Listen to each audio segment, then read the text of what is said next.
So I'm up, man. I'm up in the Bernie, and I'm perusing YouTube early, yeah, because Tin Man got up and walked over my head at 5, which, the floor creaks a little bit, and I'm like, okay, Tin Man's up. So I came up to make him coffee, and he was gone. I was like, damn. Like, I ran up here, I made 4 cups. I'm like, oh, the light's on. Anyway, I think he's on his way to go down and do my bathroom.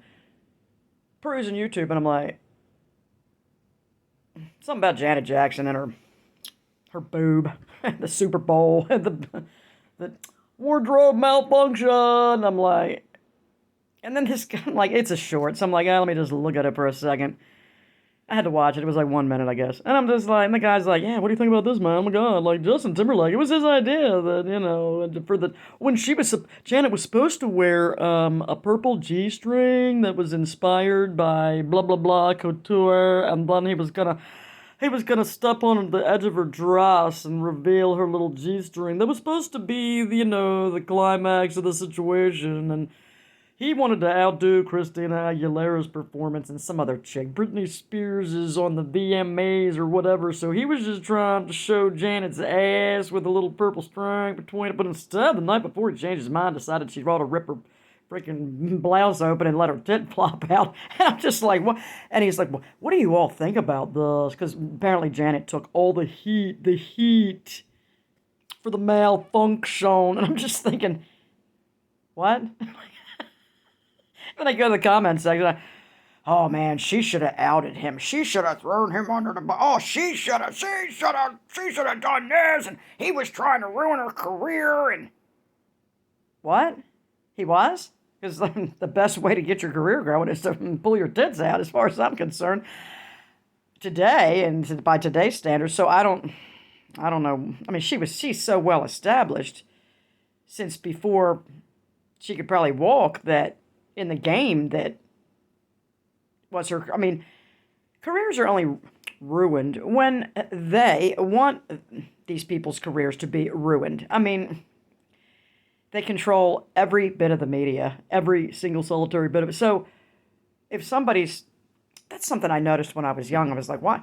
People in the past 20 years, 30 years, like, how come they're not putting, look at all this, look at great music we're finding on YouTube. How come it's not on the radio? How come it's not like, really? They play on the radio what they want you to hear, what they want you to like, what they want you to know about, and what they want you to be brainwashed by. I know, because I'm one of the brainwashed. I know, I get it. I got like a couple toes out of the brainwash. I'm like, I'm over here, but the beats, the tunes, they're catchy, vibratory things. I don't even trust. I don't trust Christian music. I don't trust any. If you can't trust that, you can't trust no music. I mean, how do we know? How do we know it's inspired by God? How do we know it's inspired? I don't know. Sometimes it's really obvious that it's fucked up, though. Sometimes. But most of the time, it's not obvious at all. And so I sing on. You know what I mean? Anyway, I remember this terrible song, Turned Down for What? A few years back. And my daughter was in the party scene still, before she had quit drinking. My sober real estate agent / bartender in Florida. Anyway, she said, Mom, I was at this party. She's like, I'm going to tell you, man, this shit's MK Ultra as fuck, she'd say. She's like, at this party, man, and everybody's talking, we're all talking, and everybody's interacting, having a good time. She said, that song came on within the second or third beat. Everyone stops talking and starts just dancing the same way, like just moving their bodies, like just crazy, abruptly the same way. And she's like, I realized, she's like, oh my God, this shit it's a spell. There's some kind of control that we're allowing this stuff to have over us. Like when we stop and we do that dance, we're just like, I've resisted sometimes. I mean, I'll go in, you go into like Goodwill or something, and they're playing your music, man, from your area. Like I noticed that scientifically they decide what kind of music to play in these places. They play 40-something. Whoever's music, when you're in their 40s, that's the music. Whatever music that was at the time, that's what they're playing at the Goodwill. So that you'll stay and buy more shit. I'm in my 50s, but I'm into, it's like I'm in my, as music-wise, I'm kind of younger. I'll go back further into it. Like my parents, they were like, no, they're not even coming along with any of my music. But I'm all, I can appreciate some of the kids' music, some of it. But they do that to keep me in there. And That's what I always wondered about Aldi's. Like, why won't they play music? Why won't they even play pleasant classical music? Anything to keep people in the store. Maybe they don't want you in the store. I don't know.